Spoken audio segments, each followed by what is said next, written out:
L'évolution du travail. Hier, aujourd'hui et demain. À cette époque, le monde du travail suivait un rythme que nous aurions du mal à imaginer aujourd'hui. Le paysage professionnel était marqué par des industries anciennes et des méthodes que l'on qualifierait désormais de désuètes. Les usines, véritables vestiges d'une époque révolue, utilisaient des machines obsolètes qui remontaient au début du siècle dernier. Autrefois, accéder à l'emploi relevait davantage de la tradition et de la nécessité que du choix.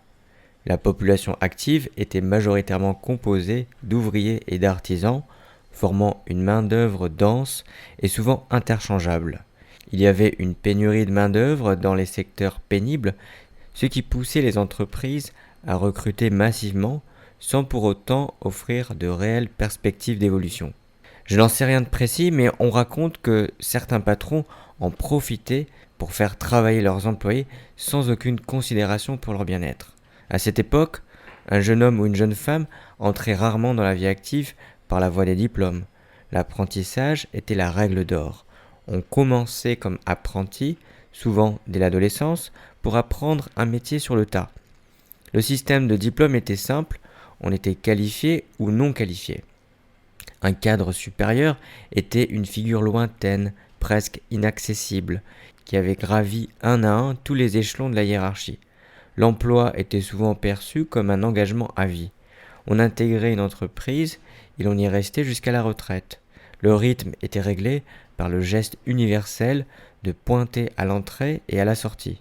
Gagner sa vie signifiait alors échanger sa sueur contre un salaire fixe, dans un cadre où les droits sociaux comme le congé maladie ou le congé maternité étaient des privilèges rares, obtenus après de longues luttes sociales. On se souvient de cette époque avec nostalgie, mais beaucoup se la rappellent surtout comme d'une époque de contraintes extrêmes. Les professions libérales étaient réservées à une élite, tandis que la grande majorité était salariée, formant une armée silencieuse de col bleu et de col blanc. À cette époque, rechercher un emploi était une démarche locale. On parcourait les quartiers industriels, on déposait sa candidature en personne, postuler à un emploi relevait parfois du bouche à oreille. Refuser un candidat à l'embauche était une décision rapide, souvent basée sur un simple coup d'œil à la carrure ou à la lettre de recommandation.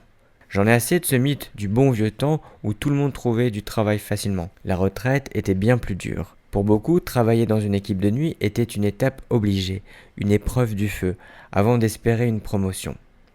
Le présent entre flexibilité et précarité. Ces certitudes ont commencé à s'éroder. Récemment, nous avons assisté à une transformation radicale des structures héritées du passé. Actuellement, le monde professionnel est fluide, imprévisible et bien plus exigeant en termes de formation. On observe que l'accès à l'emploi est devenu un parcours du combattant semé d'embûches, mais aussi d'opportunités inédites. Certains secteurs peinent à recruter sans pour autant réussir à répondre à la demande globale. La population active est désormais largement diplômée.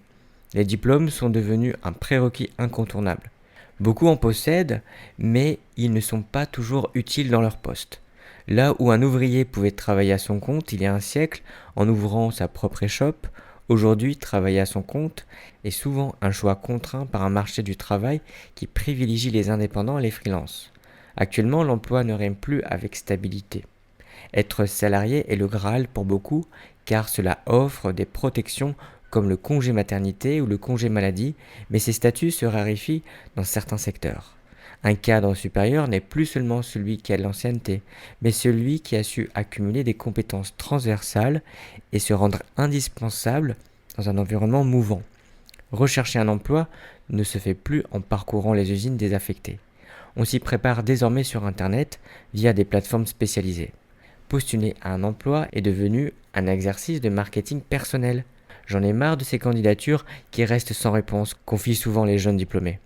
Lorsqu'une entreprise décide d'embaucher quelqu'un, elle reçoit des centaines de candidatures. Elle doit souvent refuser un candidat à l'embauche, non par manque de talent, mais par manque de place. En avez-vous déjà fait l'expérience ? Beaucoup en ont souffert. Pour ceux qui sont retenus, on commence souvent par faire un stage. Le stagiaire d'aujourd'hui espère que cette expérience débouchera sur un contrat. Le futur, entre incertitude et innovation. Dans un avenir proche, le monde du travail continuera de se transformer.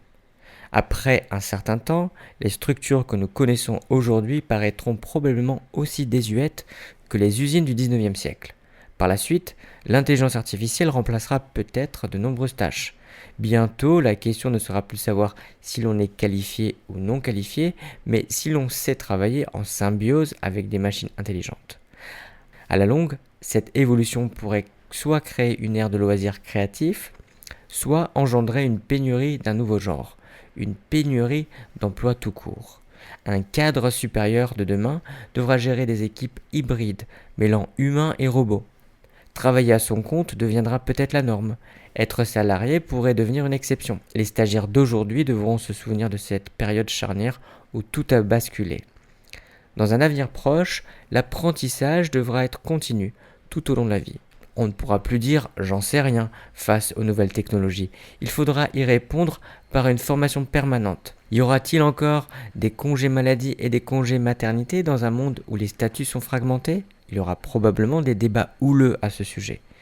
Ça y est, le changement est déjà en marche. Ainsi, du passé révolu des usines anciennes et des machines obsolètes au présent mouvement, jusqu'à un futur où les notions même d'emploi et de retraite seront redéfinies, le travail n'a cessé de se réinventer. Récemment, nous avons pris conscience que rien n'est acquis. Actuellement, nous vivons cette transition. Bientôt, nous en mesurerons pleinement les conséquences. Et à la longue, peut-être, parviendrons-nous à créer un monde où gagner sa vie rime enfin avec s'épanouir.